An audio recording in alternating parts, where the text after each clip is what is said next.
Di workshop kali ini, kami akan membagikan sertifikat 32 JP untuk peserta yang mengikuti syarat dan ketentuan berikut. Pertama, wajib hadir pada seluruh sesi pelatihan selama 2 kali pertemuan berturut-turut di bulan Januari, tepatnya pada tanggal 22 dan 29 Januari 2022. Yang kedua, presensi dilakukan secara manual. Harap mengisi data diri melalui link yang sudah diberikan di kolom chat. Ketiga, wajib berpartisipasi secara aktif dalam mengerjakan setiap kegiatan atau tugas yang diberikan. Dan Bapak dan Ibu bisa memasuki Google Classroom menggunakan kode di bawah ini atau bisa juga cek di email terdaftar dalam form registrasi untuk mendapatkan materi, rekaman, dan juga tugas mandiri. Sebelum kami mulai, Bapak Ibu, akan saya ingatkan bahwa workshop ini direkam dan akan dibagikan kepada para peserta melalui Google Classroom. Yang kedua, diharapkan untuk Bapak dan Ibu tetap dalam keadaan mute selama workshop berlangsung. Ketiga, workshop bersifat diskusi, jadi jika ada pertanyaan dapat menggunakan fitur melalui chat box. Dan yang keempat, diharapkan Bapak Ibu menggunakan laptop selama mengikuti workshop ini. Topik workshop hari ini adalah tips mengajar konsep dasar pemrograman berorientasi objek kepada siswa. Sebelum mulai pembahasan, saya akan sedikit memperkenalkan narasumber kami hari ini. Hari ini kami kedatangan Ibu Erma Widayanti selaku guru TIK di SMA Negeri 8 Malang. Sebelumnya berpengalaman 5 tahun mengajar dan menjadi Kakomli RPL di salah satu SMK swasta di Kabupaten Malang. Bu Erma juga aktif dalam bidang public speaking sejak bergabung di Ikatan Pecinta Retorika Indonesia saat masih kuliah. Selain mengajar, beliau juga sebagai content creator di YouTube bidang pendidikan. Beliau juga gemar mengikuti lomba dan terakhir menjadi juara 2 di GTK Creative Camp Jawa Timur 2021 bidang data science. Wah, keren sekali ya Bapak Ibu topik dan pembicara hari ini. Tanpa berlama-lama lagi, saya mempersilahkan saja Ibu Erma untuk memulai sesi hari ini. Silakan Ibu Erma. Oke, terima kasih. Suara saya terdengar, Bapak Ibu? Terdengar, Bu. Oke. Assalamualaikum warahmatullahi wabarakatuh. Jawab aja ya Bapak Ibu ya. Kalau awal-awal di unmute aja nggak apa-apa deh, nggak apa-apa biar lebih enak gitu ya. Oke, Assalamualaikum warahmatullahi wabarakatuh. Waalaikumsalam warahmatullahi wabarakatuh. Waalaikumsalam warahmatullahi wabarakatuh. Oke, semangat Bapak Ibu untuk hari ini. Selamat, tetap semangat, luar biasa. Baik, oke. Bapak Ibu terima kasih antusiasnya karena udah bergabung ya kan, bergabung di diklat atau workshop pada pagi hari ini. Jadi hari ini kita akan mulai. Jadi mungkin di awal karena tadi saya sempat minta polling ya kepada Kak Nesa. Kak Nesa juga sudah ini. Oke, jadi Kak Nesa sudah membuat polling, ternyata Bapak Ibu di sini adalah pengajar rata-rata. Jadi saya rasa ini semuanya guru yang mengajar di sekolahnya masing-masing. Kalau boleh tahu mungkin bisa dibalas di chat ya. Bapak Ibu ngajarnya di RPL semuakah atau ada yang lain nih? Kenapa harus belajar PBO gitu kan? Biasanya kan teman-teman dari RPL. Bisa dijawab dulu? RPL, oke. Oh, Bu Kamel. Kayaknya kenal saya ini ya.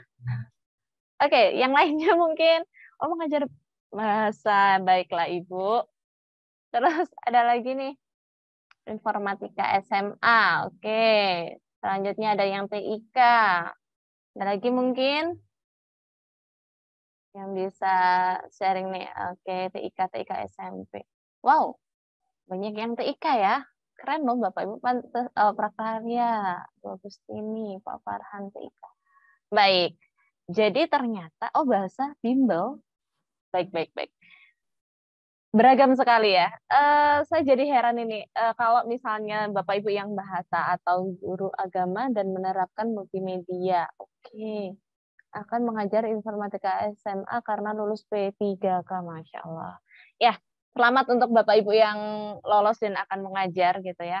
Jadi hari ini materinya adalah PBO. PBO itu apa sih sebenarnya kalau misalnya Bapak Ibu akan bertanya-tanya. Mungkin bagi yang RPL pasti udah tahu, karena ini adalah materi-materi yang memang kita sampaikan ke anak-anak. Kalau bagi yang informatika, biasanya PBO ini kita memang implementasikan sih, tapi kalau di SMP masih belum sampai sana. Tapi kalau di SMA itu sudah ada konsep pemrograman berorientasi objek juga. Tapi sebelumnya saya bisa langsung share screen ya Mbak Nesa ya? Iya, boleh Bu. Iya, jadi Bapak Ibu sebelum kita ke materi nih, sebenarnya kita harus tahu dulu bahwa di sini kita itu ikut dari belajar pengajar gitu ya. Bentar, saya share screen dulu. Dan ini sifatnya discussion aja ya, jadi Bapak Ibu nggak usah bingung, nggak usah khawatir, nanti akan dipandu juga sama panitianya. Oke, saya share screen yang ini. Baik. Bapak Ibu sebelumnya sudahkah mengakses dari websitenya kelas pengajar belajar ID? Jadi nanti di situ Bapak Ibu bisa, saya back ke home aja deh biar gampang. Nah, dari sini Bapak Ibu itu sebenarnya bisa belajar bermacam-macam. Saya sangat apresiasi sekali dengan pengajar belajar yang ini benar-benar non-profit Bapak Ibu.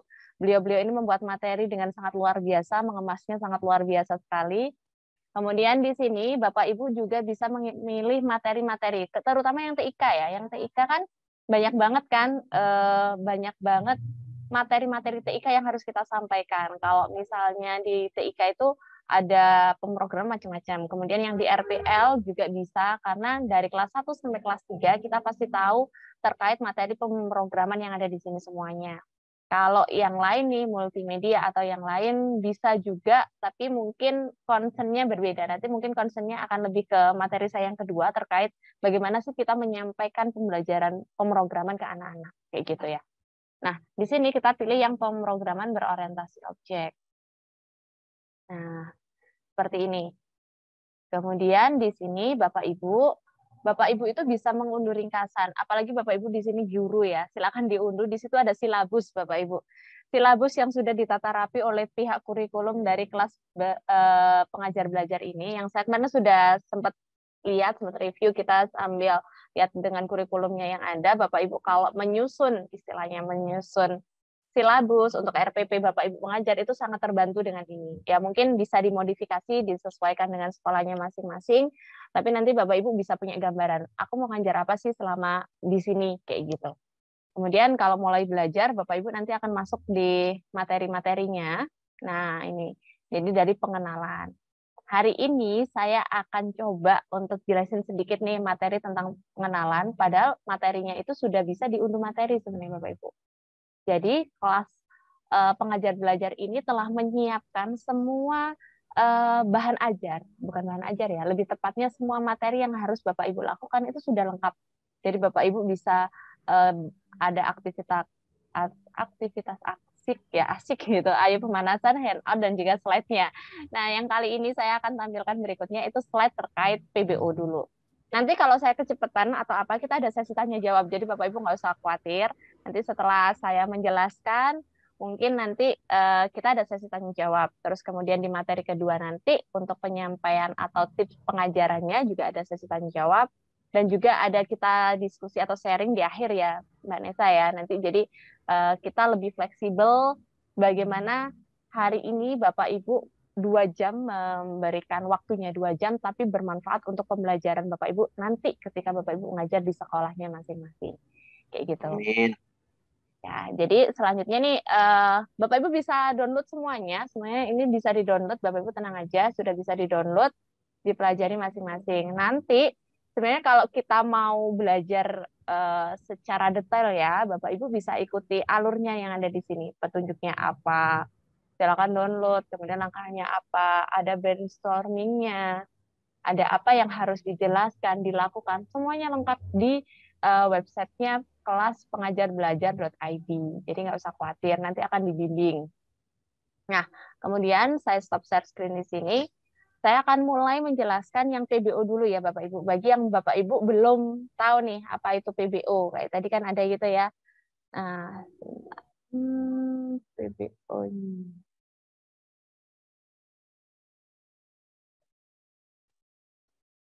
Baik. Sudah terlihat ya? Nah, jadi Bapak Ibu materi yang ada di sini, yang ada di website itu terkait materi yang ada di kelas pengajar belajar itu sudah disusun dan mereka ini punya Yayasan Generasi Maju Berkarya. Jadi semuanya sudah di backup sama teman-teman yang ada di sini. Nah, untuk pertama ini kita akan belajar konsep dan struktur pemrograman berorientasi objek. Tapi sebelumnya Bapak Ibu ini dijawab boleh di unmute ya. Kira-kira pemrograman apa sih yang udah pernah dipelajari nih? Ada nggak yang sudah PPO? Ada nggak yang sama sekali belum tahu pemrograman gitu? Java. Kenapa Pak Fahmi? Iya, kalau saya pernah belajar mungkin beberapa Beberapa Java. JavaScript, Terus? lalu PHP. Mungkin itu sih yang sudah saya pernah pelajari. Oke, terima kasih. Yang lainnya mungkin? Saya, Bu. Iya, Pak Rehan ya. Kalau saya pernah belajar PHP, CSS, kemudian Ruby juga pernah, Bu. Ya, sempat bikin project juga, tapi ya belum begitu maksimal. Ya, oke. Keren sekali. Berarti website ya, Pak ya? Lebih ke website biasanya mungkin. Iya, ke website. Oke, sip. Yang lainnya mungkin bisa dijawab nih. Kira-kira pemrograman apa sih yang Bapak Ibu ketahui di sini? Atau yang pernah digunakan lah? Ada yang lain? Nggak ada yang jawab nih? Apakah memang nggak ada atau gimana? Coba Bu Agustini deh. Saya lihat Bu Agustini menyimak dengan ini. Bu Agustini, halo. Di-unmute dulu, Ibu. Iya, Bu Agustini, halo. Suaranya nggak keluar ya? Iya, suaranya nggak keluar nih. Ada yang lain mungkin? Siapa ya? Bu Iis Kartika. Ya, namanya itu ya. Bu Iis. Halo, Bu Iis. Bisa di-unmute dulu mungkin, Ibu? Oh, hilang. Baiklah, mungkin Bapak Ibu di sini nggak usah, karena kita workshopnya kesannya jangan terlalu dibuat berat ya Bapak Ibu ya. Kita ini lebih ke sharing. Jadi Bapak Ibu nggak usah khawatir kalau misalnya kita workshopnya kayak yang workshop diklat mendengarkan gitu, nanti capek Bapak Ibu dengerin saya ya kan, nanti ngantuk lagi. Jadi nggak apa-apa, kita sambil ini aja. Oke? Ya, jadi saya lanjutkan nih. Kalau Bapak Ibu udah tahu pemrograman, misalnya pemrograman Java, misalnya ada pemrograman PHP, kemudian ada pemrograman pakai C, atau yang lainnya mungkin pasti tahu dengan adanya coding. Itu yang pasti. Jadi ketika kita belajar pemrograman, pasti yang di pikiran kita adalah membuat coding dan itu pasti berat, gitu kan. Padahal itu sebenarnya sangat mudah, Bapak Ibu. Konsep inilah yang harus kita tanamkan ke anak-anak atau peserta didik kita ketika kita belajar. Bahwa segala sesuatu yang akan kita ajarkan itu tidak sulit. Walaupun mindset di mereka sudah sulit gitu kan. Walaupun nanti implementasinya agak sulit sih Bu, tapi konsep dasar bahwa kita harus mengajarkan ini mudah untuk dipelajari itu penting. Oke, pemanasan dulu yuk. Ini aku skip ya kayaknya, karena nggak mungkin kita buat kelompok sekarang untuk aktivitasnya. Nanti Bapak Ibu bisa dipelajari karena nanti juga ada tugas di websitenya untuk pemanasannya. Terus ini adalah pemrograman berorientasi objek. Jadi Bapak Ibu kalau dibaca di sini Bapak Ibu udah ada 5 poin nih. Jadi kalau kita berbicara pemrograman berorientasi objek pasti harus ada objek di situ. Ada sebuah sesuatu yang kita gunakan sebagai objek sebagai dasar dari pemrograman itu. Jadi seperti ini. Misalnya kita tidak hanya, kalau di situ di poin 3, kalau kenapa saya nggak baca runtut ya Bapak Ibu sudah bisa membaca sendiri, saya nggak akan menjelaskan kata orang itu ada PPT yang dijelaskan ulang gitu. Ya memang sih, tapi kita ambil garis besarnya aja. Bahwa di sini PBO itu seperti apa ya, yang diorientasikan pada suatu objek, dan biasanya ini memungkinkan kita untuk membuat sesuatu yang tidak perlu diubah ketika objek baru ditambahkan. Maksudnya apa? Kalau kita buat program ya, buat misalnya Bapak Ibu ini mau buat sebuah mobil gitu ya. Saya menambahkan warna mobil, kita anggap sebuah objeknya sudah ada, kemudian saya tambahkan pintu, saya tambahkan ini, saya tambahkan warna catnya, dan sebagainya. Hal-hal seperti itu ketika diprogram, saya tidak perlu membuat sesuatu yang baru. Jadi tidak perlu diubah nih, kita tambahin aja. Karena pada dasarnya dapat didefinisikan tidak hanya tipe data, struktur data, tapi juga jenis operasi atau fungsi yang dapat diterapkan pada struktur data itu sendiri. Kalau masih bingung gimana sih pemrograman berorientasi objek, itu ini Bapak Ibu. Semua benda itu adalah objek kan. Seperti rumah, mobil, sepeda, komputer, itu adalah objek kan. Jadi kita berorientasinya pada objek ini nih. Nah, dari situ untuk setiap objek kan memiliki atribut. Atribut ini kalau kita buat di suatu pemrograman itu biasanya dibuat sebagai state atau status gitu ya. Terus behavior-nya, perilakunya seperti apa, lalu disebut method. Nah, di sini Bapak Ibu, kalau mobil udah ada mobil nih, itu ada objek kita. Atributnya apa? Atributnya bisa plat nomornya, bisa kaca spionnya, bisa bannya, kayak gitu kan. Nah, atribut-atribut ini itu dijadikan satu kan udah sebuah objek. Jadi kita membuat program itu udah jadi utuh. Kita tinggal nambahin apa gitu kan. Nah, kemudian pasti dalam objek itu bisa melakukan segala sesuatu atau yang disebut dengan metode atau perilaku atau behavior. Bahasanya bisa Bapak Ibu gunakan bahasa yang mudah aja.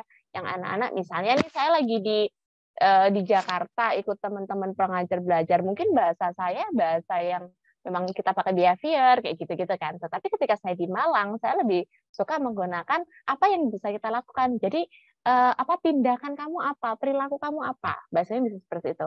Kalau misalnya ibu yang ada di luar Jawa juga kayak gitu penjelasannya. Gunakan bahasa yang memang kita bisa untuk berinteraksi dengan anak-anak kita.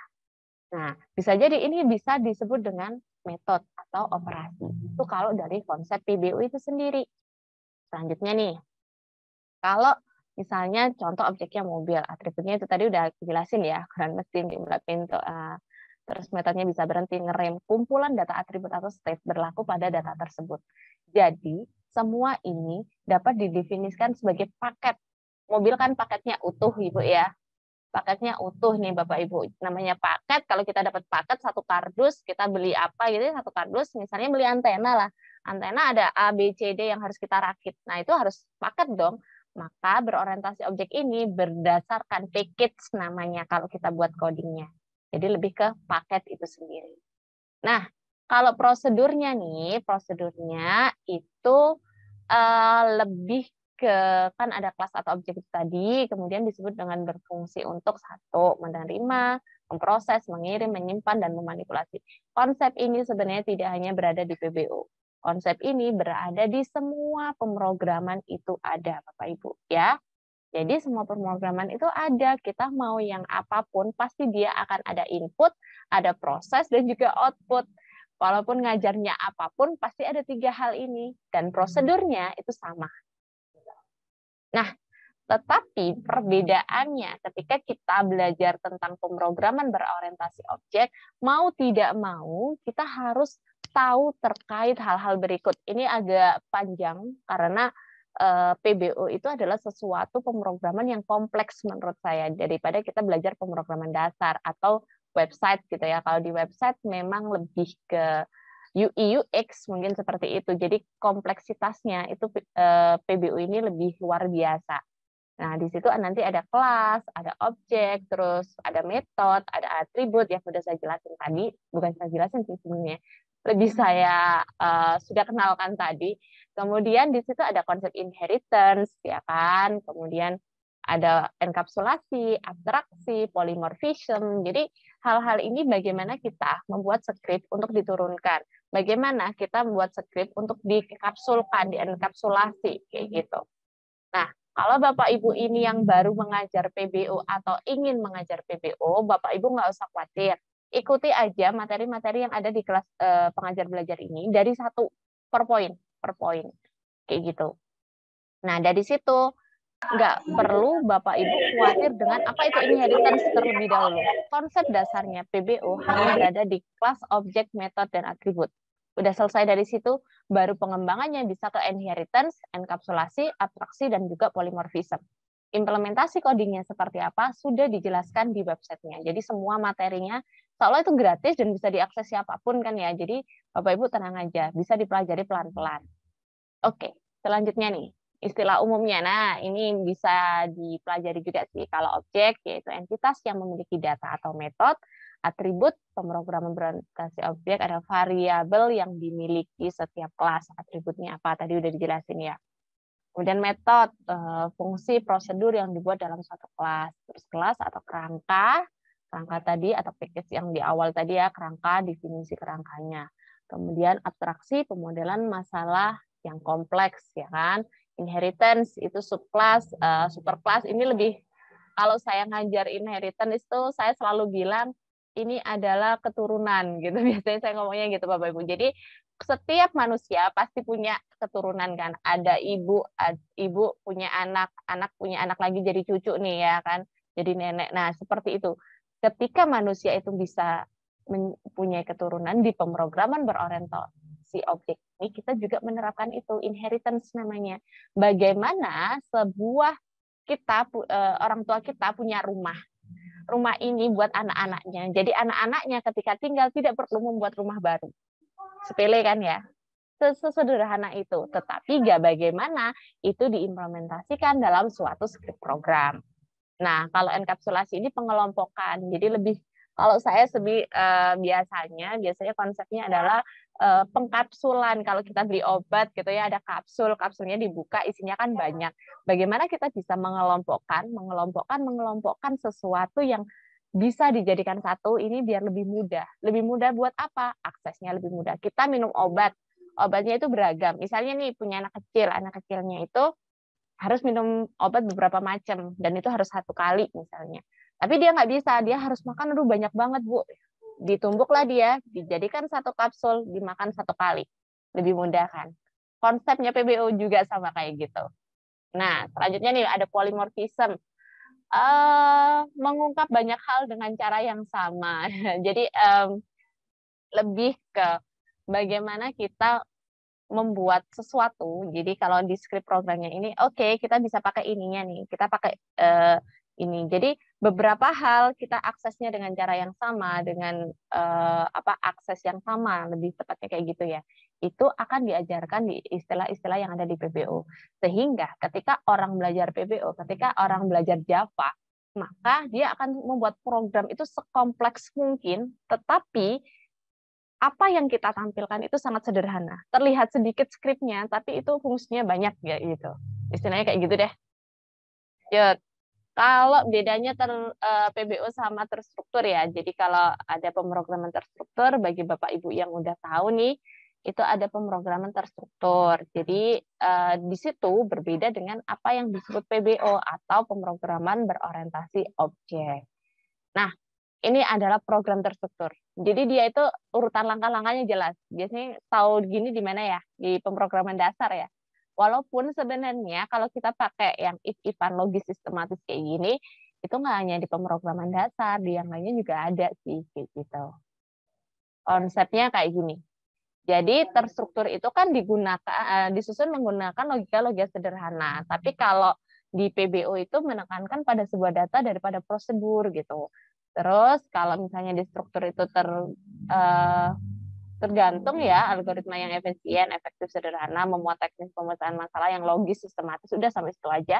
Tapi kalau di PBO kita struktur itu dirancang untuk mengatur objek ini bisa diapain aja sih, mobil ini bisa dikemanain sih, rumah ini bisa dimodif seperti apa sih gitu.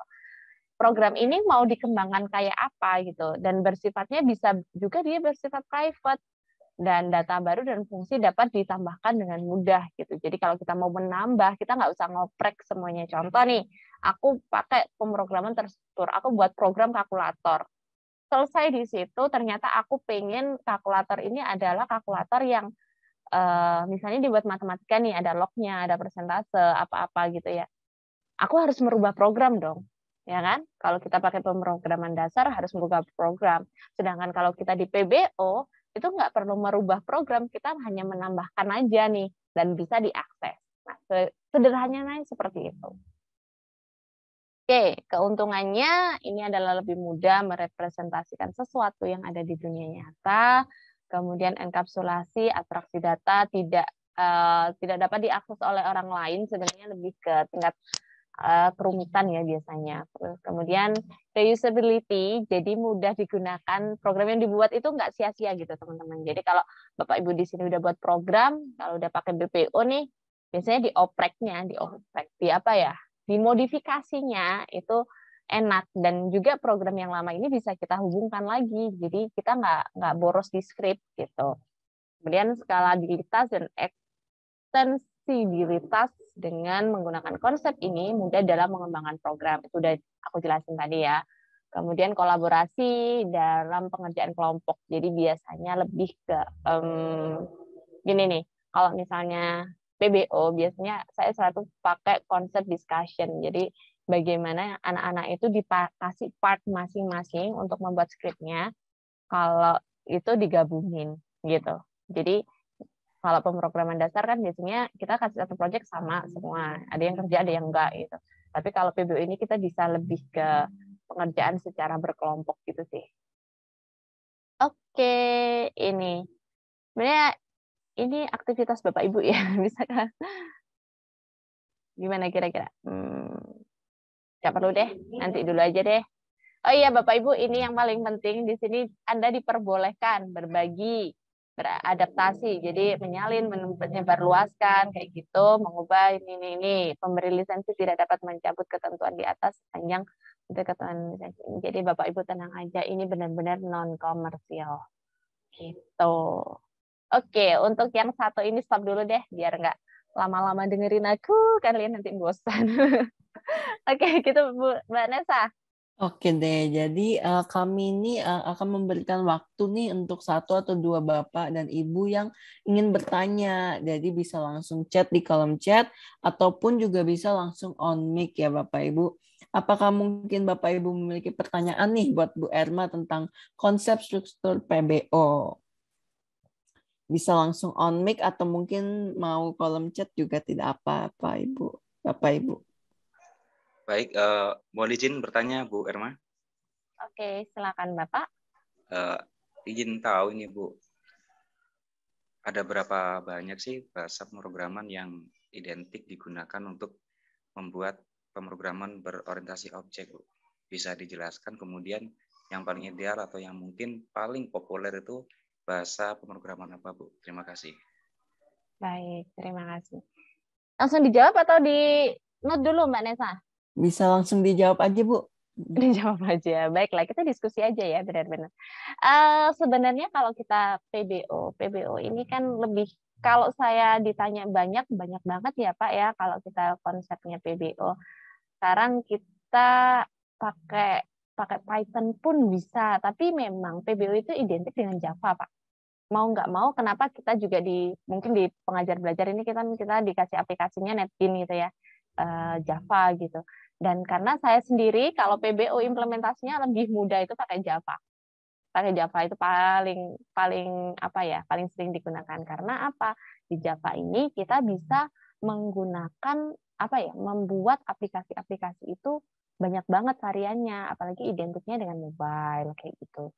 Kemudian saya jadi ingat Bapak ketika menanyakan bahasa pemrograman apa aja gitu ya. Bahasa pemrograman yang kita bisa gunakan yang sekarang lagi hype itu memang Python, kemudian Java, kemudian PHP pun PHP 8 kalau nggak salah yang terbaru ya. Kemudian yang lagi hype itu sih, terus ada bahasa-bahasa pemrograman tambahan gitu kan. Cuma kalau saya sendiri mungkin JavaScript ini yang paling dominan untuk PBO. Nah, jadi ingat kalau kenapa tadi itu ada aplikasinya NetBeans. Bapak Ibu udah download belum ya? yang ngajar TIK atau RPL aja sih. Kalau yang ngajar bahasa agama nanti dulu. Kita konsepnya yang konsep mengajarnya nanti ya. Udah diinstal belum kira-kira? Belum ya? Sudah. Oh, udah. Sudah, Bu. Sudah. Oke, sip berarti. Nah, di situ saya kenalin, bukan dikenalin sih. Mungkin Bapak Ibu juga lebih tahu ya bahwa NetBeans 12.4 itu adalah versi baru kan. Versi baru dan itu dukungannya untuk Java SE 16. Kemudian pembaruannya di PHP 8 dan lebih banyak lagi. Nah, Bapak Ibu yang nggak terbiasa NetBeans nih, Anda sampai. Bapak Ibu perlu tahu bahwa sebenarnya NetBeans ini cukup populer karena dia adalah IDE kan. Jadi IDE yang cukup populer, kemudian bahasa pemrograman yang biasa digunakan di situ ada Java SE, Java EE, PHP, C, C++, kemudian JavaScript dan juga Groovy. Dari versi ke-7 dibuat oleh Apache Foundation. Nah, di situ Oracle juga menyumbangkan kode buat NetBeans. Jadi kenapa di pengajar belajar ini udah pakai versi yang terbaru? Kalau Bapak Ibu misalnya ini ada kesulitan mau belajar dasar banget tentang pemrograman apapun, sebenarnya saya biasanya kalau anak-anak saya di TIK ya, karena TIK itu adalah baru untuk belajar pemrograman, saya biasanya itu membuat mereka online gdb.com. Nah, di situ di language-nya Bapak Ibu bisa pilih apapun. Di situ ada C, C++, ada Python, kemudian ada HTML, CSS pun ada, PHP ada, Java ada. Kemudian apalagi apa ya yang lama? Delphi, apa sih bukan Delphi sih? Pascal ya. Oh, Pascal juga ada. Nah, di situ kalau belajar dan itu skrip dasar banget. Bapak Ibu bisa coba-coba secara online tanpa install. Tetapi kalau Bapak Ibu concern di PBO, saya rekomendasi sekali menggunakan NetBeans gitu. Yang sesuai dengan implementasinya nanti. Gitu sih. Itu. Ada lagi yang ditanyakan atau ada yang kurang jelas? Apa sudah jelas Jadi tadi? buat gbb.com biasa, Bu. gbb.com. Aku chat ya. Oh iya. onlinegdb.com. Makasih, Bu. Ya, coba aja. Bagi yang TIK mungkin ya, karena tadi saya lihat banyak yang TIK, karena TIK itu nggak fokus ke PBO aja sih. Kita lebih sharing, karena tadi judulnya ada tips mengajarkan gitu. Nanti saya kasih sedikit materi tentang pembelajaran, dikit aja. Oke, untuk materi ini dulu deh. Apa mungkin Materi. ada yang mau bertanya lagi, Bapak dan Ibu? Izin bertanya. Boleh. Mungkin yang selama ini saya pelajari gitu, saya masih kesulitan dalam mungkin pengimplementasian perihal polymorphism, enkapsulasi, mungkin abstraksi, interface gitu ya. Lalu inheritance. Nah, adakah perumpamaan yang bisa menggambarkan penggunaan itu semua gitu agar lebih mudah gitu untuk menjelaskan kepada siswa atau murid seperti itu? Baik. Oke, Bapak, sebenarnya sama sih Pak, saya awal-awal ngajar PPU itu pasti bingung dengan kalau kita inheritance ini apa lagi gitu kan. Kalau konsepnya turunan atau inheritance itu biasanya kan kita selalu mengenalkan superclass dan subclass gitu ya. Mungkin Bapak Ibu yang lain, Bapak Ibu yang mungkin belum nyampe sini nih materinya, ini sekedar pengantar aja biar nggak bingung. Tapi saya jawab pertanyaannya Bapak karena Pak Fahmi ini kayaknya udah ngajar PPU-nya udah lama. Jadi kalau saya Pak, saya itu selalu cari saya di ini ada contohnya nggak ya sih? Saya belum buka. Sebenarnya nanti di pengajar belajar ini ada contoh skrip Pak untuk inheritance itu seperti apa. Tapi konsepnya saya gini, ketika saya mengajarkan ke anak, mengajarkan inheritance, konsep inheritance, anggap aja seperti itu. Buatlah potongan program inheritance dulu. Ya, jadi kita membuat program itu inheritance. Kemudian kita kenalkan superclass. Konsep dasarnya superclass ini adalah keluarganya, bapak ibunya dulu. Ketika bapak ibu punya uang, otomatis uang itu turun ke anaknya. Ya kan? Logikanya kan gitu. Kalau saya sih mainnya gitu ke anak. Karena kita mau nggak mau ya harus, apa sih yang kita bisa hubungkan biar anak itu nyambung dengan konsep inheritance. Jadi kalau ibunya punya uang, anaknya minta uang, wajar dong. Nah, di situ pasti ada subclass. Subclass ini adalah anaknya. Nah, nanti objek yang ada di superclass, nanti terserah definisinya pakai variabel apapun, objek yang ada di situ diturunkan ketika kita mengakses subclass, subclass ini bisa mengambil data dari superclass tanpa kita harus membuat ulang. Ketika Bapak Ibu punya uang, ibunya punya uang, anaknya minta uang saku, anak ini sudah punya uang tanpa bekerja. Ya kan? Logikanya kan gitu ya. Orang tuanya bekerja, berarti dia harus mendeskripsikan objek-objek atau variabel-variabel di dalam superclass. Ketika subclass itu adalah seorang anak, dia minta uang ke orang tuanya, dia tidak perlu bekerja sehingga objek atau variabel yang ada di superclass tidak perlu dituliskan di subclass. Nah, gitu. Bisa dimengerti ya, Pak ya? Oke, bisa. Nah, perumpamaan inilah yang kita memang harus lebih mengenal siswa kita. Jadi kalau saya dulu ngajarnya di kabupaten, Pak. Bapak Ibu perlu tahu saya ngajarnya di kabupaten. Ketika saya menggunakan bahasa-bahasa yang lebih banyak bahasa Inggrisnya, itu malah nggak nyambung nanti anak-anak. Superclass ini, jadi nanti harus ada superclass. Aksesnya di subclass ya. Subclass ini nanti akan gini, variabel yang ada di anak-anak pusing. Konsep dasarnya kita jelasin dulu. Misalnya apa? Jadi saya sering ngajar itu dengan analogi. Analogi apa dulu?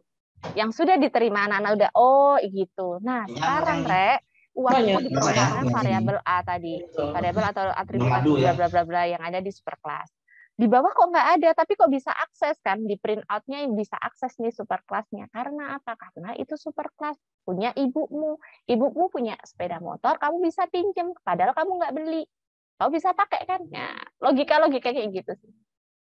Begitu. Ada lagi mungkin? Udah jelas belum, Pak? Atau masih belum? Oh, mungkin saya punya satu lagi pertanyaan, tapi ini lebih ke studi kasus ya, Bu ya. Nah, jadi seumpamanya ada satu kelas yang mana kelas ini hybrid gitu, menurunkan sifat dari 2 atau lebih kelas gitu. Sedangkan setahu saya kan di Java itu belum bisa menurunkan satu kelas itu lebih dari 2 parent kalau setahu saya. Mungkin jadi lebih pakai abstraksi atau interface gitu. Nah, interface untuk problem solvingnya mungkin menurut Ibu seperti apa, Bu? Ketika ada satu kelas yang hybrid menurunkan 2 atau lebih induk gitu. Oke. Secara konsep kalau kita pakai hybrid memang itu kan tidak hanya satu kelas yang diturunkan gitu. Kalau Bapak pakai interface, saya biasanya pakai interface sih.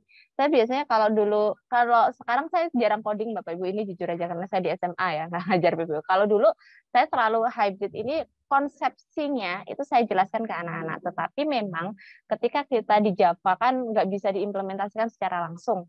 Ya kan, maksudnya mode hybridnya. Mungkin nanti kalau Bapak Ibu yang di sini ikut ada sharing-sharing juga bisa gitu, nggak apa-apa. Tapi kalau saya dulu selalu menggunakan interface dengan penerapan yang gini. Mode hybrid itu kan ada kelas ini, terus ada keturunannya ini.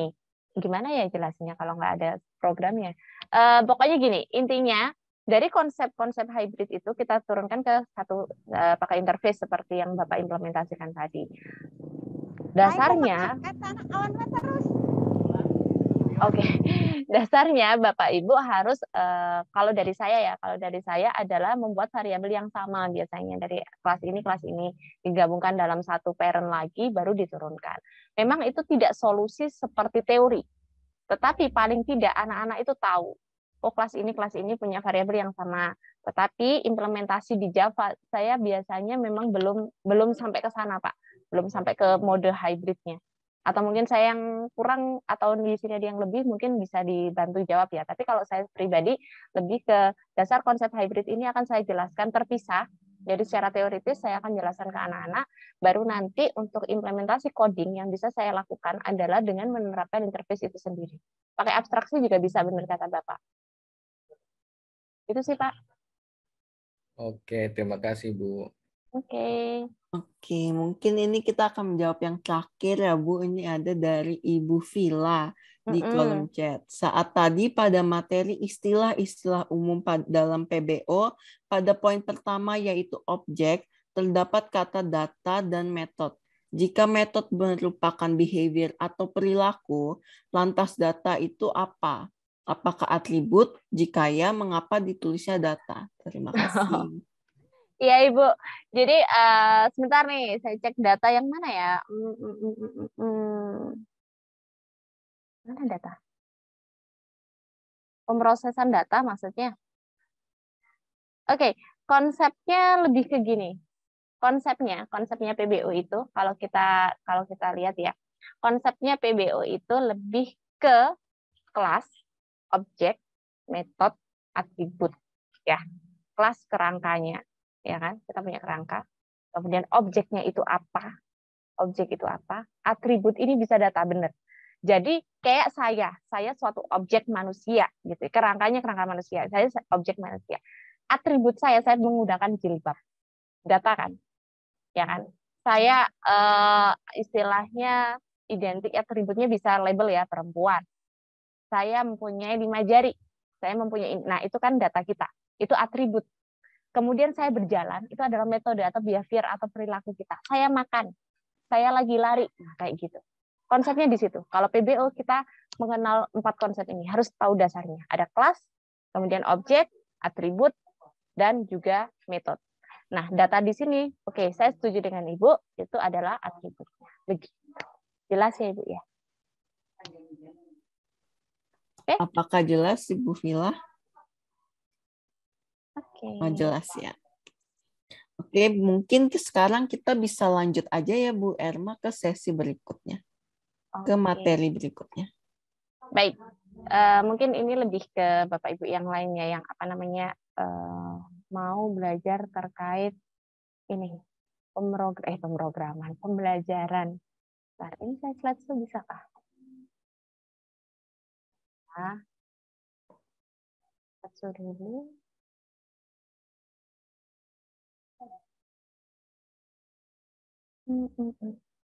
Share screen-nya slideshow.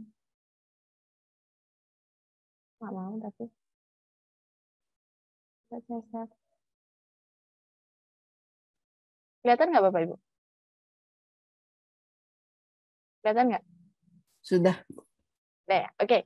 Jadi tadi kalau saya harus menjelaskan tentang pemrograman berorientasi objek itu karena memang kita akan nantinya belajar tentang pemrograman berorientasi objek itu sendiri. Nah sekarang Bapak Ibu kan pasti ya sebenarnya tadi sudah saya sindir-sindir ya ketika saya menjawab pertanyaan bagaimana sih kita mengajarkan pemrograman berorientasi objek kepada siswa padahal dikenal dengan materi-materi yang sulit gitu kan.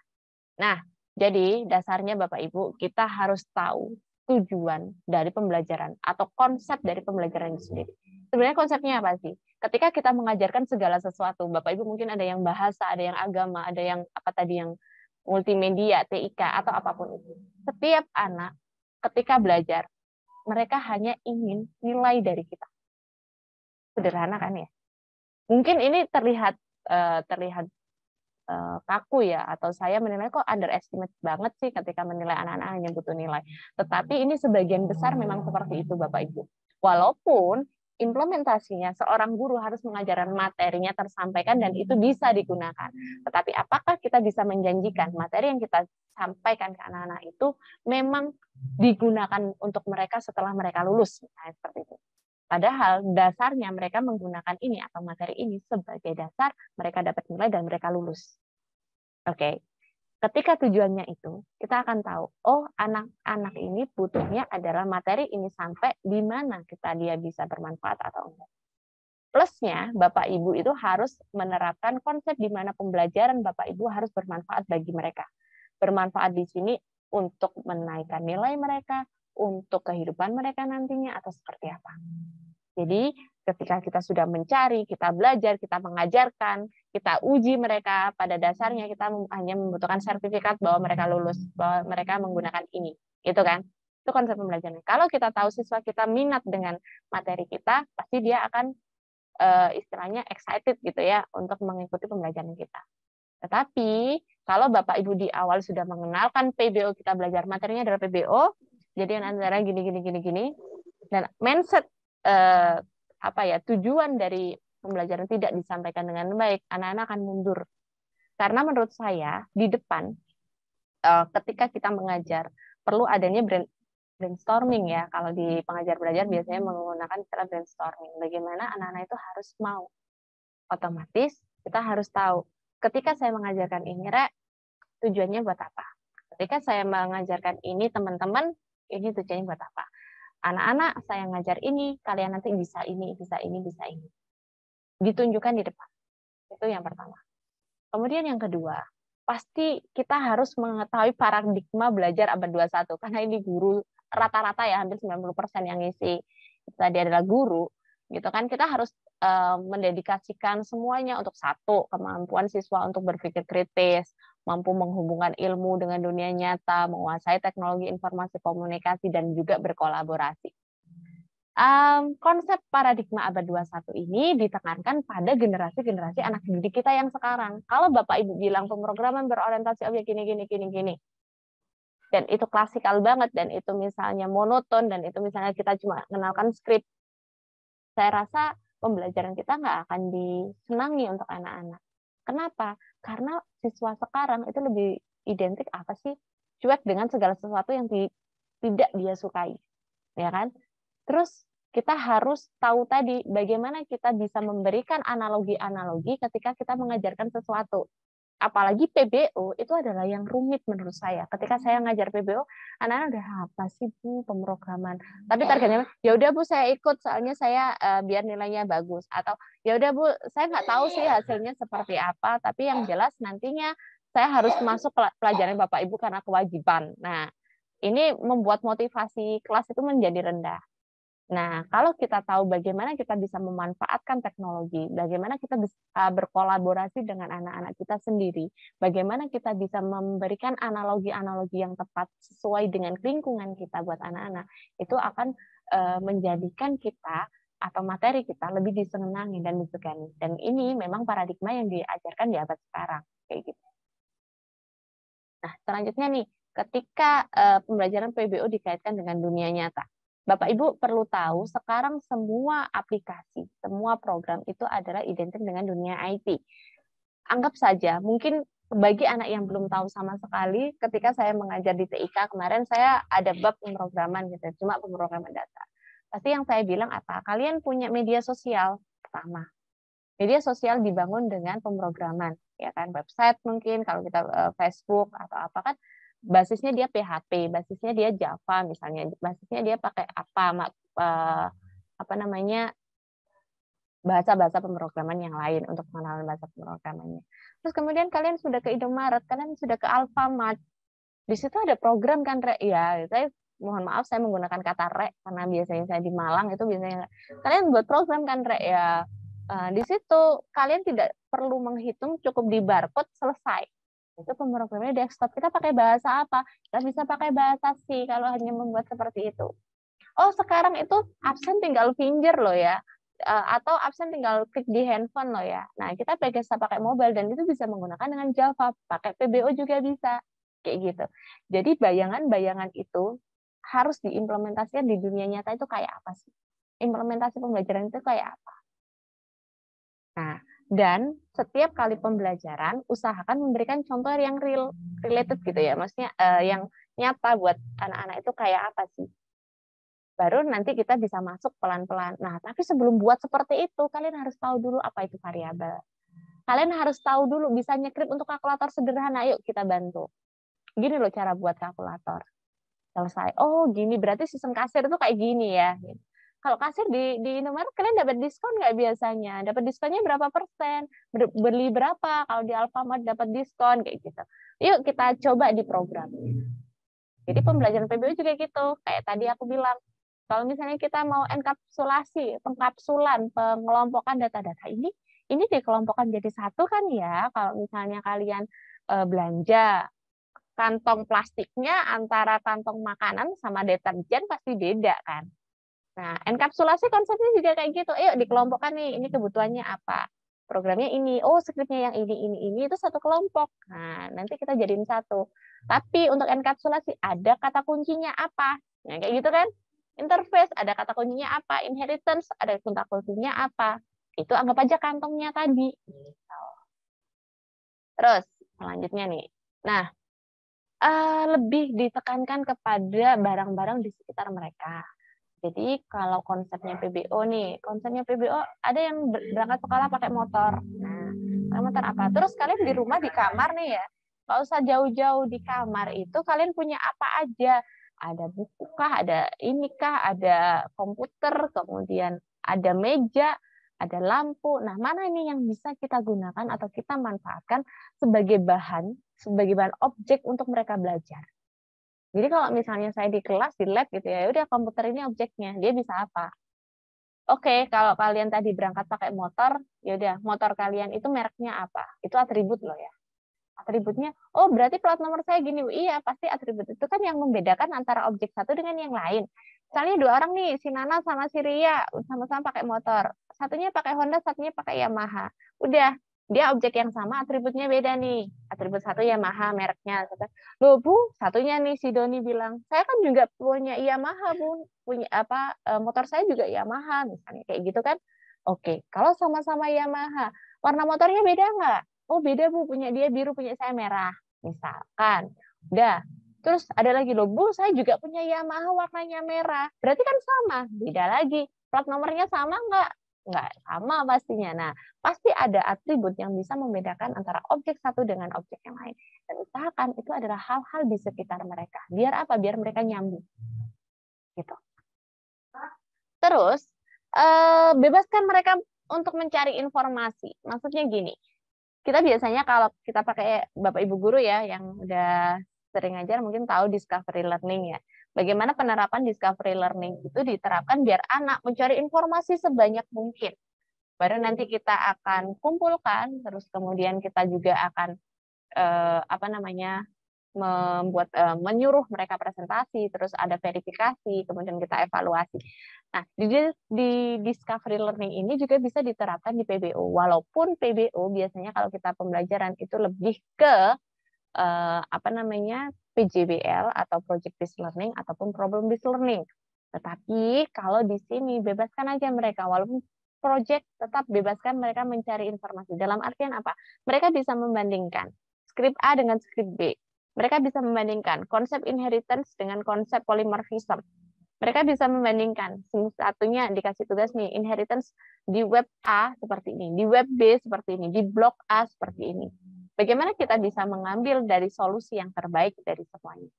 Jadi jangan terkungkus sama modul yang kita gunakan, jangan terkungkus sama buku yang kita gunakan. Tapi biarkan aja. Hanya saja kita harus punya acuan. Oke, saya pakai acuan modul yang sudah saya buat sendiri. Programnya contohnya kayak gini. Anak-anak pakai ini. Oke, nggak apa-apa. Tetapi mereka biar browsing dulu nggak masalah. Kalau mereka browsing nggak masalah. Asalkan mereka bisa menjelaskan. Kayak gitu. Oke, selanjutnya nih. Kasih kesempatan mereka untuk diskusi. Budayakan diskusi. Karena pemikiran orang satu dengan yang lain. Contoh nih, saya lagi ngomong di sini. Kemudian di sini ada sekitar 60 orang yang mendengarkan saya. Konsep orang pertama dan orang yang kedua bisa jadi berbeda. Walaupun saya sama. Mereka mencari informasi, mendapatkan informasi dari gurunya. Ini tuh loh ada overloading sama overreading. Katanya overloading gini, overreading gini. Yang teman satunya bilang, enggak, kebalik misalnya gini. Nah, nggak apa-apa mereka biar diskusi. Kasih waktu mereka untuk diskusi. Nah, dari diskusi itu mereka akan tanya, mencari jawaban yang terbaiknya apa. Atau Bapak Ibu tugasnya apa? Membimbing mereka. Ketika ada perbedaan pendapat atau apa, kita maju ya. Kita maju, kita bilang mana yang terbaik. Tidak menyalahkan.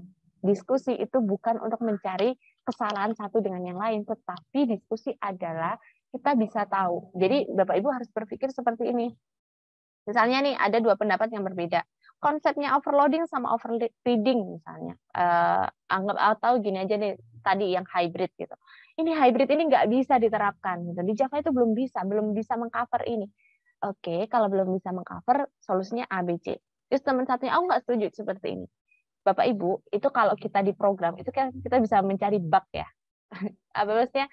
Oh, berarti yang bisa ditanyain ini. Oh, yang bisa diinikan kayak gini loh. Jadi kita itu bisa tahu kurangnya di mana. Mana yang bisa menjadi solusi. Perlu pembiasaan, iya. Karena nggak mungkin kita mengajar dalam satu waktu harus terimplementasi semua. Nggak apa-apa. Kita implementasikan analogi dulu deh. Oke, udah jalan, anak-anak udah terbiasa dengan analogi, baru kita budayakan kayak gitu. Nah, kemudian penyatuan ide membuat suatu program. Jadi kan masing-masing biasanya punya pemikiran. Buatlah, usahakan dalam kelompok diskusi itu adalah saling mengisi. Contoh nih, oh kita mau inheritance, atau kita jangankan inheritance dulu deh, Bapak Ibu konsep aja deh, metode, kelas, atribut, objek gitu ya. Ya udah. Nah, kamu satu kelompok objeknya adalah buah, misalnya buah-buahan, bolehlah, buah-buahan atau pohon atau yang bergerak ya, atau apa gitu. Nah, nanti di sini nak kamu cari atribut yang berbeda ya sama teman yang lain. Jadi kamu buat ini ya. Jadi mereka bisa saling mengisi. Kalau saya mengajarkan atribut objek dulu di kelas, saya akan bagi mereka ke masing-masing tema. Misalnya masing-masing temanya pekerjaan. Terus ada atributnya apa, ciri-ciri dari pekerjaan itu kan, atributnya apa atau data-datanya seperti apa, kemudian apa yang dia lakukan. Oke, ini kamu gini ya, kamu polisi ya, kamu guru ya, kamu dokter, kamu ini. Nanti mereka secara serempak saya suruh maju ke depan, ada papan, mereka nempel. Kalau dulu saya pakai kertas yang dikasih tempelan itu kan, taruh di depan, tempel. Nanti kita baca susunannya dalam satu ide. Jadi mereka itu menggabungkan. Nah, perlu juga Bapak Ibu ketika mengajar pemrograman tidak hanya berpaku pada skrip. Kenapa? Ketika kita hanya berpacu pada skrip program itu menurut saya penting. Tetapi konsep dasar itu penting. Bagaimana dia paham, aku ngetik ini buat apa? Karena saya pengalaman punya beberapa siswa yang skripnya bagus banget, tapi ketika ini buat apa ya? Yang ini ya pokoknya ada Bu. Itu yang perlu kita terapkan lagi. Kita harus istilahnya mengkoreksi diri kita. Oh berarti apa yang perlu aku perbaiki nih untuk mengajarkan. Karena di sana ketika kita mengajarkan itu dengan konsep on text gitu ya, maksudnya skripnya ini udah kerjakan ini. Ketika aku program lagi skripnya ini, yang diganti cuma tengahnya ini. Terus ini apa nak? Ya pokoknya ada Bu, itu harus ada. Nah itu nggak boleh. Oh ini headernya Bu. Oh ini package Bu, ini nama package. Jadi package ini digunakan ini. Nah kelasnya saya pakai ini, variabelnya ini, tipe datanya ini digunakan untuk ini. Nah itu akan lebih jelas. Sederhana dia bisa, tapi dia paham. Daripada dia sudah bisa sampai misalnya interface mungkin atau yang lain, ternyata konsep dasarnya dia nggak paham.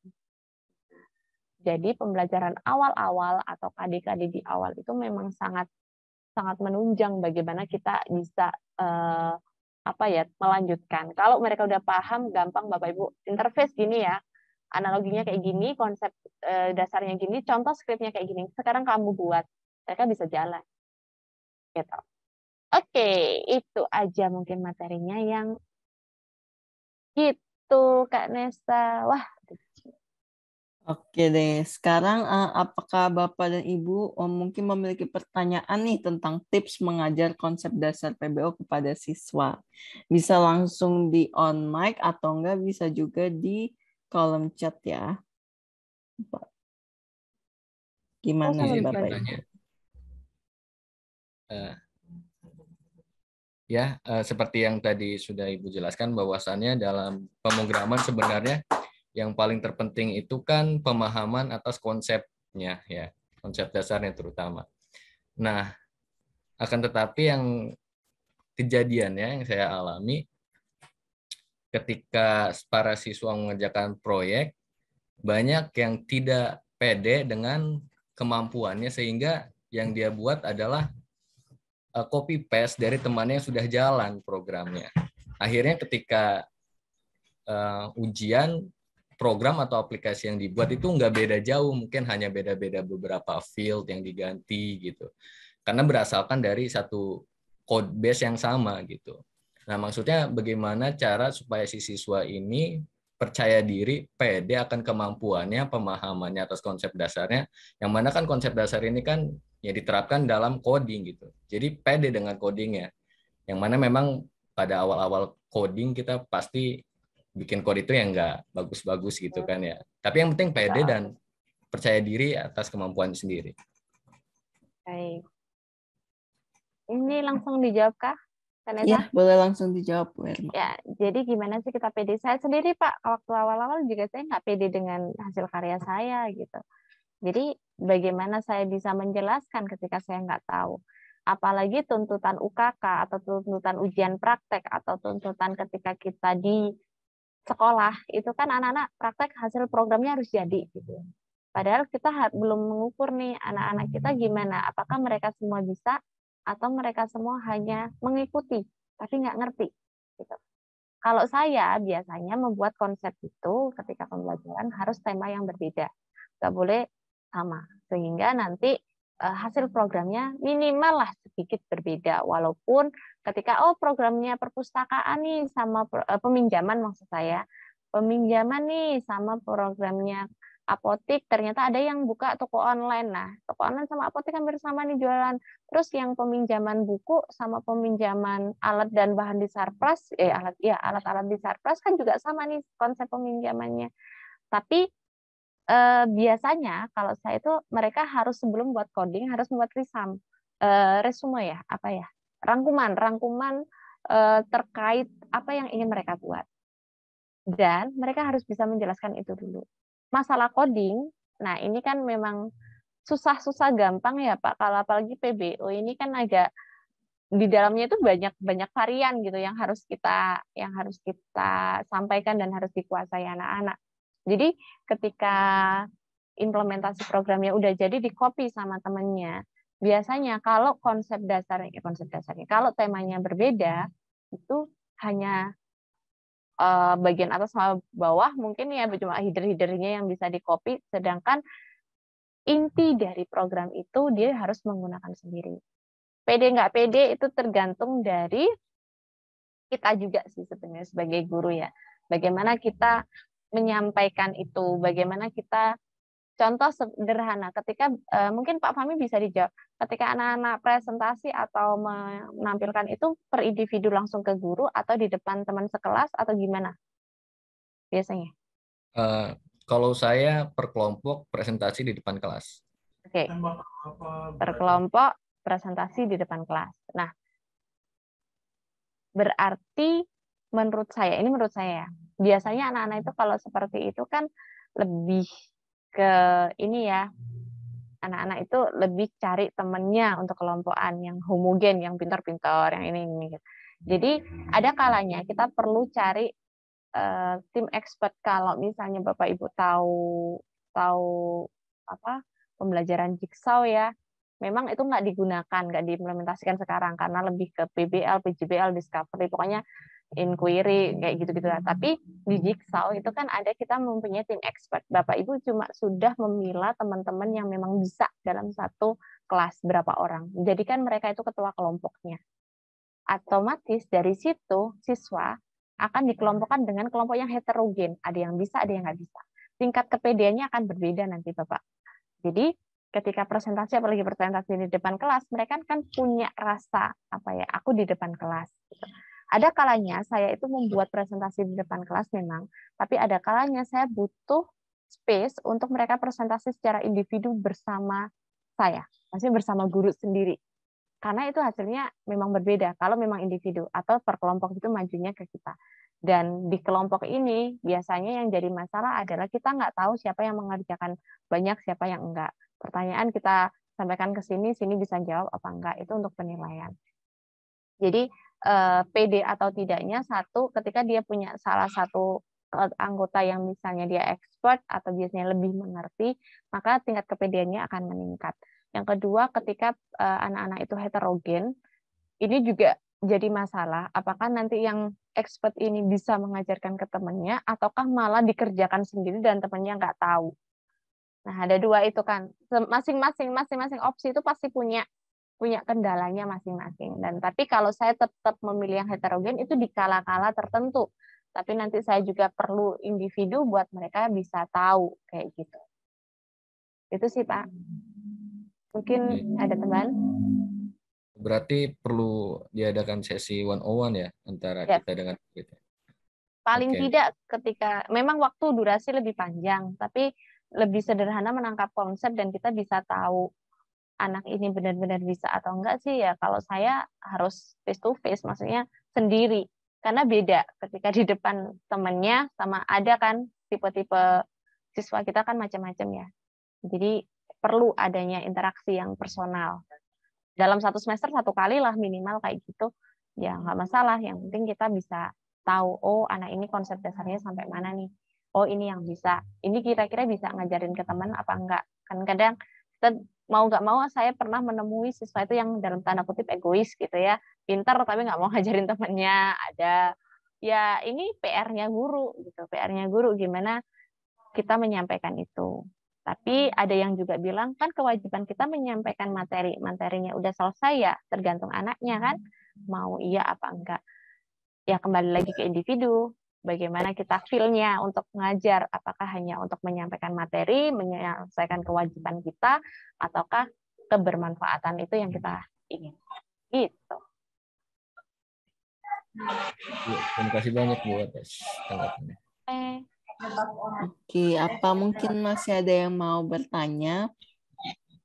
Bisa on mic atau langsung di chat di kolom box. Hanya ini hari saja. Toh? Kan 1 hari ya? Ini ada dari sama Ibu. Coba contohin dengan programnya istilah-istilah dalam PBO. Maksudnya gimana Ibu? Sebenarnya Ibu bisa ngikuti yang di ini ya, di web ya. Dipelajari dulu di situ. Soalnya bagi teman-teman nanti yang belum gitu kan, akhirnya bakalan bingung, tambah bingung nanti. Gitu sih kalau dari aku. Di situ diunduh materi aja Ibu. Banyak banget contoh-contoh. Contoh ya yang paling awal itu kan membuat package gitu. Itu ada skripnya. Terus itu aku coba buka yang super kelas, ini juga sudah ada contoh programnya kayak apa kok Bu di dalam modulnya ya. Aku udah buka nih contoh yang tadi inheritance kan yang banyak ditanyain, ada super kelas, ada subclass. Nah, itu ada public kendaraan, ada semua di situ. Jadi Bapak Ibu tenang aja. Bapak Ibu sudah ada di pengajar belajar itu materinya udah kompleks banget. Apa Ya. ada lagi yang ingin bertanya? Sebenarnya saya mau tanya sih Kak Nesan ya, ini ada yang dari SD, dari SMP. Ini Bapak Ibu mohon maaf ya, maksudnya mungkin dari yang SD, SMP mau tanya tentang pembelajaran atau apa, boleh deh. Kan kasihan udah join, tapi materinya PBO nggak nyampe ke anak SD, kan kasihan. Boleh Mau Bapak tanya Ibu. apa, wes kita sharing aja dulu gitu ya, Kak Nesa ya. Iya, boleh Bu.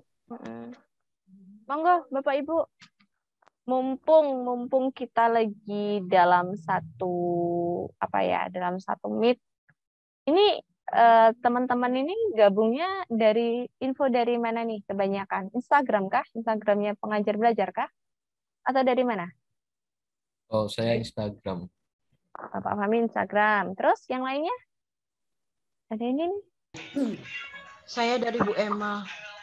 Oh, dari saya. Oke, Bu Kamel ya. Dari Iya, siap Bu. Bu Kamel hebat ya. Bu Kamel dari Madura ya? Bangkalan. Iya, Bangkalan Madura. Bangkalan Madura ini. Ya, oke. Yang lain dari Instagram. Oke, Bu Esti dari Instagram. Banyak Bu yang dari Instagram. Berarti Ini juga Instagram. ada yang dari grup Telegram komunitas pengajar belajar. Oke. Dari YouTube. Oh iya, dari YouTube saya ya. Pak SMK Palapa, Pak Ahmad Khani Fikri ya. Berarti kalau dari ini kan beragam ya, semua pengajar ya Kak Nesa ya? Iya Bu. Dari ini. Boleh deh Bapak Ibu kita sharing aja deh hari ini. Kita sharing aja. Sebenarnya tadi saya maunya ada breakout room. Ya kan, kita ada tugas gitu. Cuma sekarang tinggal berapa menit nih? 45. Kita sampai jam berapa? Jam 12? Jam 12. Jam 12. Tetap kayak ya. Kalau misalnya ada breakout room dulu gitu. Cuma nggak tahu ding. Masih sempat Bu, masih ada waktu kalau mau breakout room. Ini ya. Jadi Bapak Ibu mungkin bisa ya Kak Nesa ya, kita breakout room. Saya pengen tahu nih caranya Bapak Ibu dibuat kelompok aja Kak Nesa. Kak Nesa Ya. yang ini. Jadi masing-masing nanti saya minta untuk menjelaskan konsep dasarnya PBO. Konsep dasarnya PBO. Jadi nanti kayak dipresentasikan gitu, disampaikan aja paling nggak 5 menit lah ya, nggak sampai 5 menit mungkin. Kemudian saya pengen tahu gimana sih dapatnya tadi saya ngajarnya kayak apa. Cuma jelasin apa itu PBO, kelas, objek, metode, atribut, cukup itu aja. Terus sajiannya berupa apa? Terserah Bapak Ibu satu kelompok. Desktop sama pengelolaan Java di web perbedaannya. Kalau untuk Java pengelolaan desktop sama web apa ada perbedaan ya? Kalau di Java saya sambil jawab ya. Iya, Kak Bu. Nesa mungkin sama teman-teman dari pengajar belajar siapin breakout room-nya untuk Iya. membagi kelompoknya. Ya, desktop sama web beda, Bu, beda. Tapi sebenarnya konsep dasarnya sih sama ya. Tapi kalau web biasanya kita pakai PHP. Kalau di Java bisa. Tapi tetap aja sih ada unsur-unsur yang lain gitu. Terus kalau di sini, kalau di pengajar belajar itu untuk web sama benar, berkendalanya tentang back-end-nya. Betul sekali Pak Fahmi. Pak Fahmi ini kayaknya pengalaman di pemrograman deh. Jadi kalau Bapak Ibu yang mau di web itu ada part-nya web sendiri. Kalau di PBO ada PBO khusus Java sendiri gitu. Itu ya. Oke, jadi sajiannya berupa apa itu terserah Bapak Ibu, mau PPT, mau satu lembar aja, mau di aninut pakai oret-oret terserah. Yang penting nanti saya mungkin mintanya cukup 6 bagi 6 aja kan 60 ya. 60 nanti Oke, di ini jadikan breakout room-nya udah ready, bisa langsung di open aja sih. Berarti sekarang kita mulai ke sesi breakout room ya Bapak Ibu. Bapak Ibu akan dibagi 9 orang per breakout room selama mungkin 15 menit ya. Dan beberapa hasil diskusi breakout room akan nanti dipresentasikan setelah sesi breakout room selesai. Bisa langsung dibuka breakout room-nya. Bisa langsung di-join ya Bapak Ibu.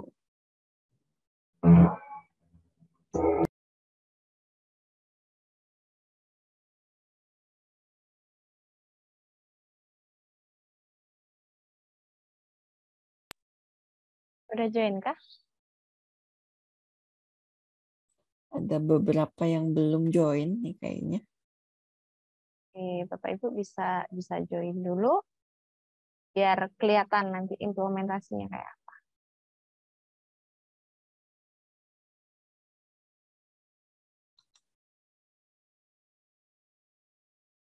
Mungkin bisa di pause record dulu kali ya Bu Erma.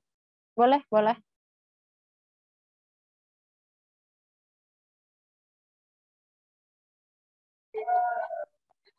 This meeting is being recorded. Silakan untuk Agustini. nomor 1.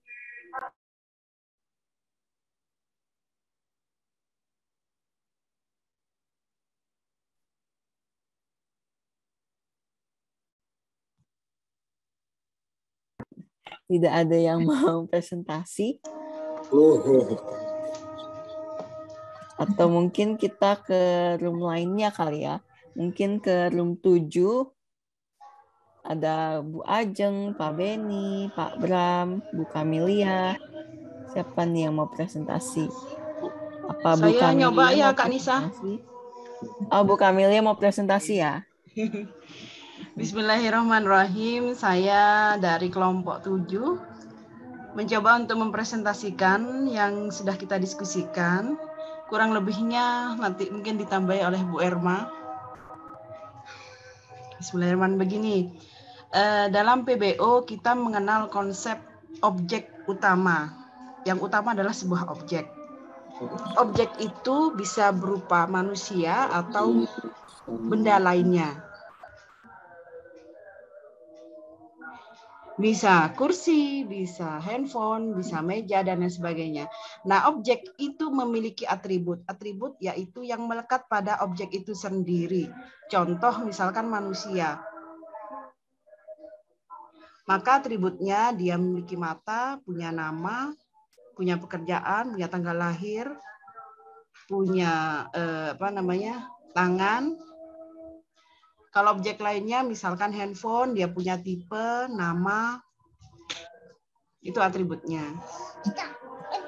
Sedangkan metode yaitu tingkah laku yang bisa dilakukan oleh objek itu sendiri. Contoh, jika objeknya adalah kelinci, maka metodenya, tingkah lakunya kelinci, dia bisa melompat, bisa berjalan, bisa berlari. Jika objeknya adalah manusia, maka dia bisa berjalan, bisa tidur, bisa makan, bisa minum. Itu metode. Begitu Bu Irma. Terima kasih. Assalamualaikum warahmatullahi wabarakatuh.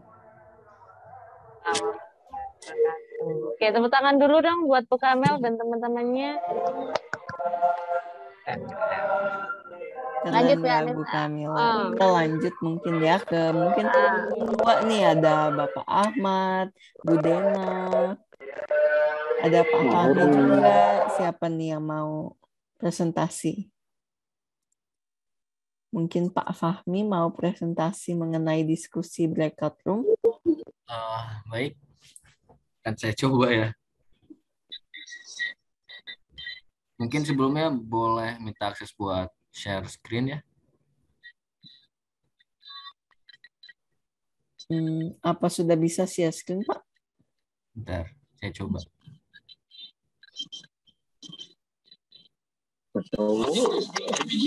Bisa terlihat dan nampak? Sudah terlihat, Pak. Ya, mungkin baik.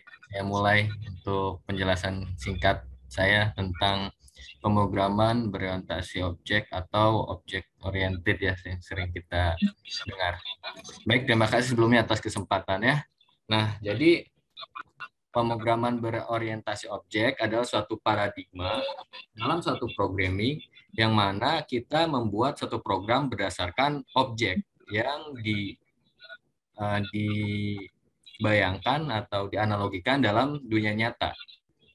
Nah, salah satu contohnya di sini saya buat satu kelas mobil, yang mana mobil ini memiliki komponen dan juga behavior atau apa yang bisa dilakukan oleh mobil tersebut. Nah, jadi dalam pemrograman berorientasi objek, objek-objek tersebut kita uraikan kembali, di mana setiap objek atau kelas itu pasti memiliki komponen dan metode. Nah, di sini contoh mobil.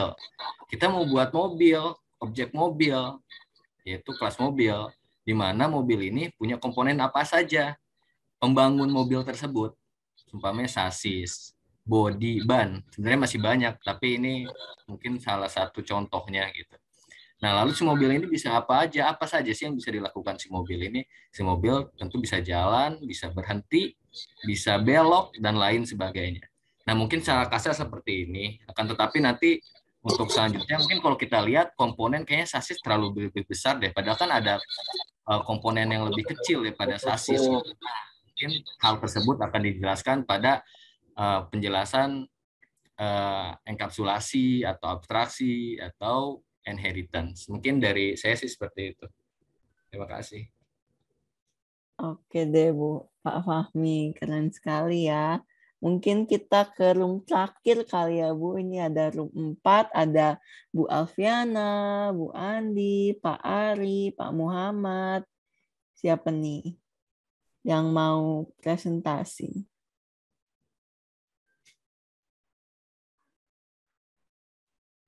Mungkin Pak Ari Wijaya atau mungkin Pak Krisna.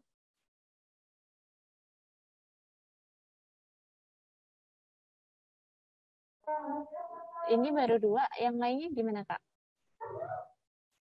Oke, selamat siang. Saya mewakili grup forum 4. Sedikit belajar aja, saling sharing. Mungkin kalau ada yang salah bisa dikoreksi. Karena nanti di room 4, saudara-saudara saya sangat jauh, terkendala koneksi juga. Ini saya aja untuk mewakilinya. Ini tadi saya sedikit belajar gitu ya kan. Nah, di sini objek atau pembahasannya PBO ya. Di sini objeknya yang saya ambil juga sama mobil, di mana kita objek mobil itu ada atributnya, ada warnanya, langsung bannya, sama pintu.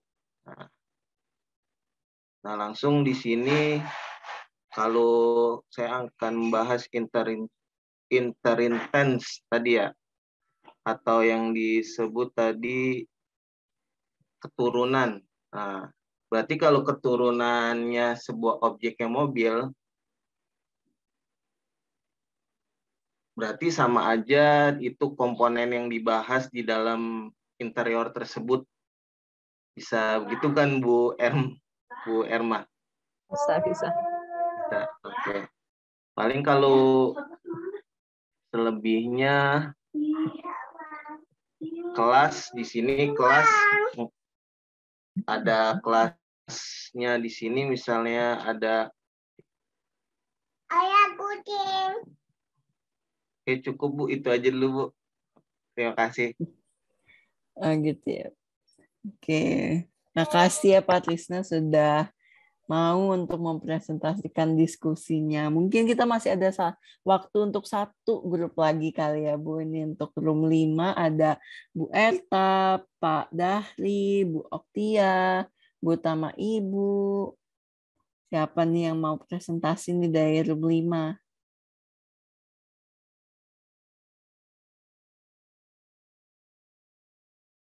Ada yang mau presentasi dari grup 5?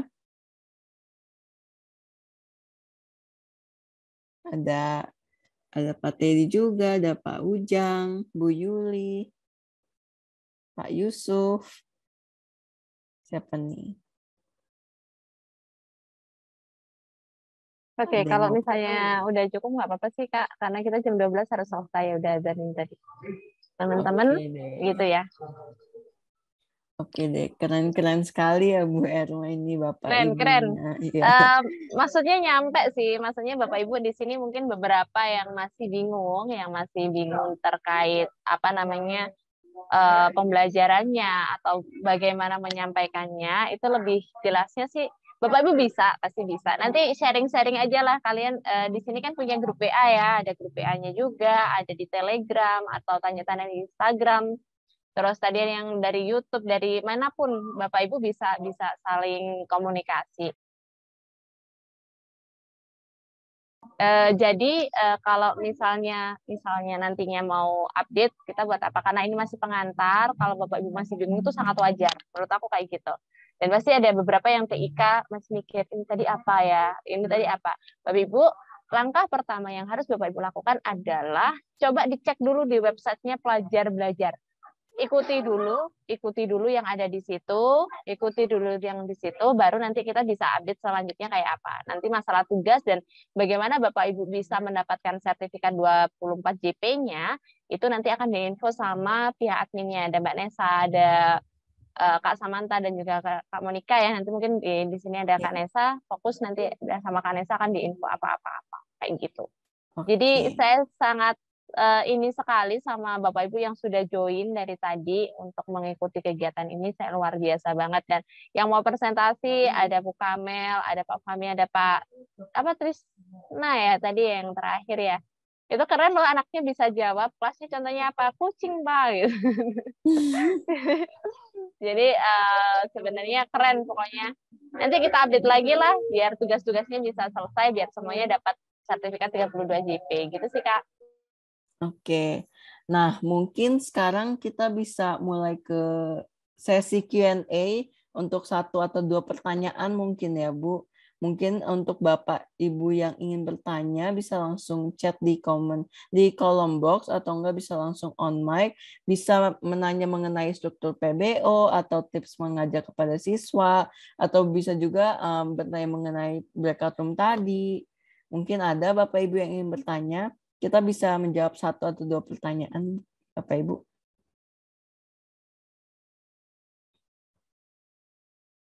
Kalau tidak ingin on mic, bisa langsung chat di bawah.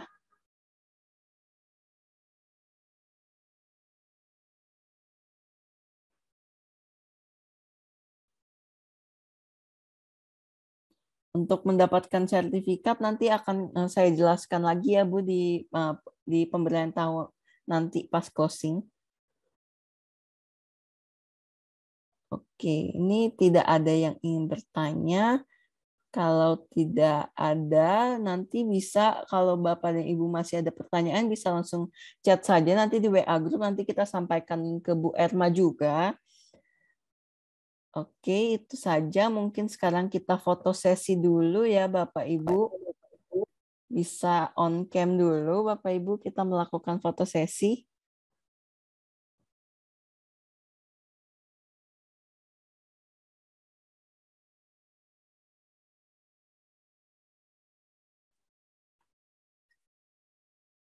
Satu.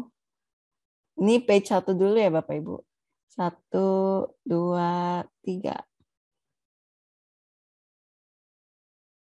Page kedua. 1, 2, 3.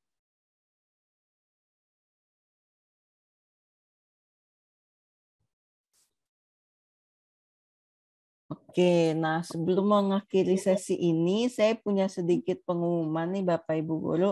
Saya akan mulai share screen ya.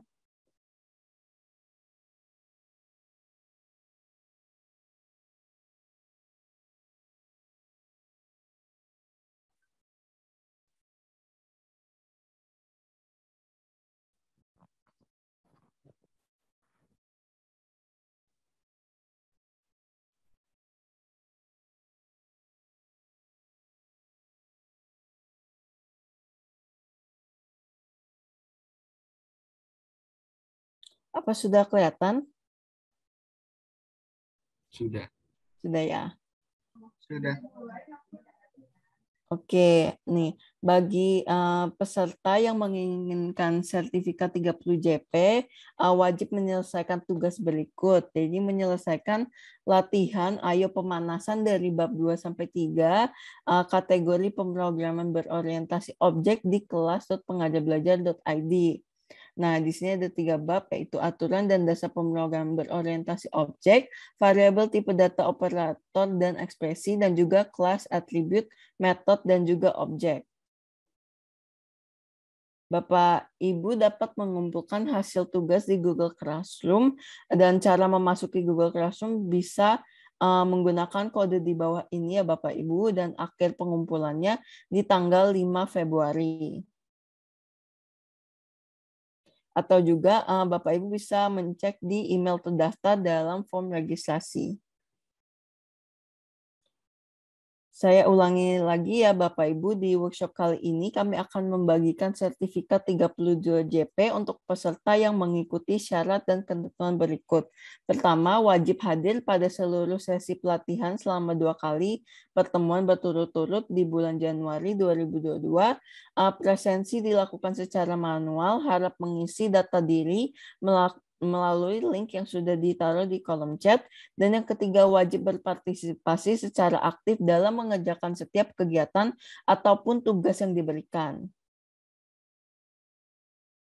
Oke, untuk Bapak dan Ibu guru yang ingin mengetahui info-info lebih lanjut dari kami, Bapak Ibu bisa langsung bergabung di grup Telegram komunitas pengajar belajar melalui link ataupun menggunakan QR Code yang tersedia.